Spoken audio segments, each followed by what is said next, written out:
Intaa kadib Khubayb ayaa odayaasha Quraysh ku yidhi haddii aydan u malay lahayn in aan salaada u dheeraynayo cabsi aan ka cabsanayo geerida, salaada ayaan dheerayn lahaa.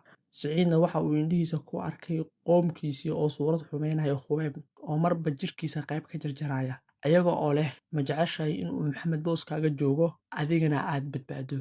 Khubaybna uu leeyahay isaga oo dhiig uu ka socdo, wallaahi in aan jeclayn aniga oo nabad qaba in aan qoyskayga dhex fadhiyo Maxamedna ay muddo qodax.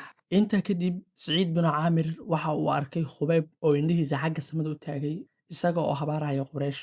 Ugu dambeyntiina waxa uu qaatay neeftiisii ugu dambeysay oo halkaasi ayay nafta uga baxday. Reer Qurayshna waxay ku laabteen magaalada Maka iyaga oo iska ilaaway arrintii ay ku sameeyeen Khubayb. Laakiin Siciid marnaba ma uusan iloobin wixii lagu sameeyey Khubayb. Markii uu seexdo waa uu ku riyoon jiray, haddii uu soo jeedana maskaxdiisa ayaa u sawiri jirtay wax uuna ka cabsan jiray in uu ku dhaco habaarkii Khubayb. Siciid wax uu Khubayb ka bartay wax uusan horay u aqoonin, sidaas ayuuna ku qaatay diinta Islaamka. Qalbigiisana iimaanka ayaa buux dhaafiyey isaga oo u soo hijrooday magaalada Madiina, halkaas oo ahayd xarunta ama saldhigga diinta Islaamka